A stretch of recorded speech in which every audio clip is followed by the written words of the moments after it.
there is definitely an epidemic of overprotective parenting.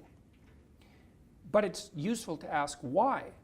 And my suspicions are is that this is driven by very fundamental biological and cultural phenomena that aren't generally considered in relationship to this issue. We don't have very many children. We don't have 12, 6 of whom die. We have 1 or 2, and that makes them very precious, right? We're unwilling to take risks with them, and no wonder. And then we also have them much later in life. And so, like, if you have a kid when you're 18, you're still a kid. You're going to go out and have your life, right? Because you're so, well, you're in the height of your exploratory, you're in the height of the exploratory part of your life.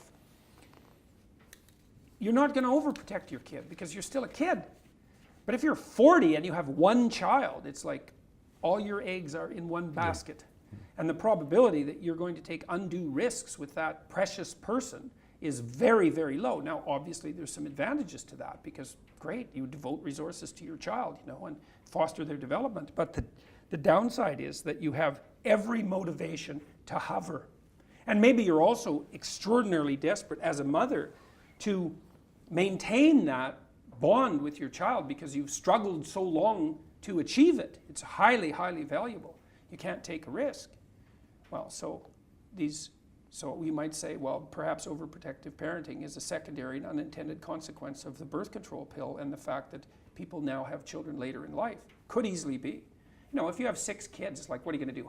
Helicopter parent them? It's like, no, you're so tired you can't even get off the couch if you have 6 kids. And they outnumber you, right? They're raising each other. They're competing and they're taking each other down a peg. There's no overprotection there.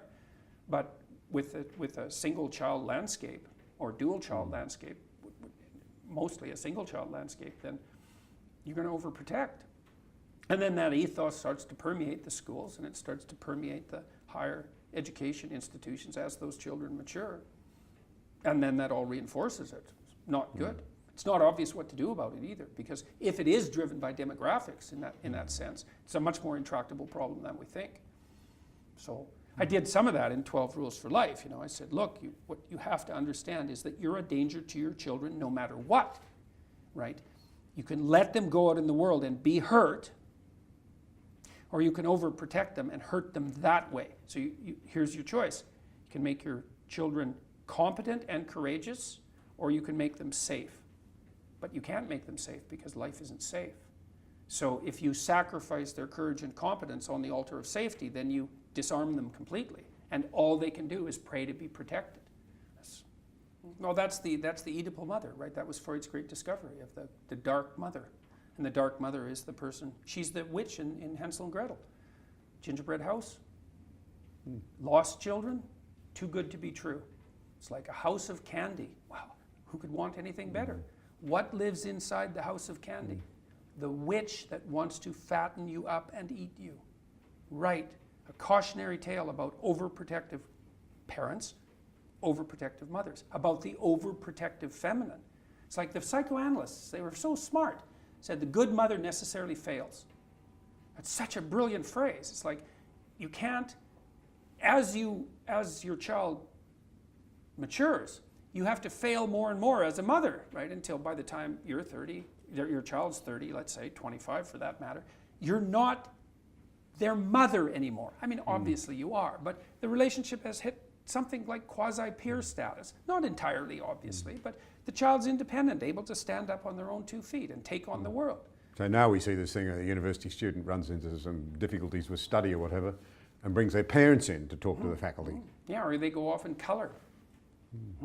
I mean, when I went to Queen's University a week ago, and there was a lot of noise and horror around that, the people who were decrying my visit set up coloring book stations so that people could be comforted because, the evil professor was coming to talk. It's like, and as a clinician, and Haidt knows this as well, and all the clinicians worth their salt know this, the worst thing you can do for someone who's anxious is overprotect them. It makes them worse. The clinical literature on that is crystal clear. What you do for people who are hyper anxious is gradually expose them with their voluntary consent to increasingly threatening situations. That cures them. It's exactly the opposite of what all the mental health professionals, and I use that term extraordinarily lightly, are trying to do to produce safe spaces on the university campus. Like if a space needs to be defined as safe, you can be sure that's the one thing it is not.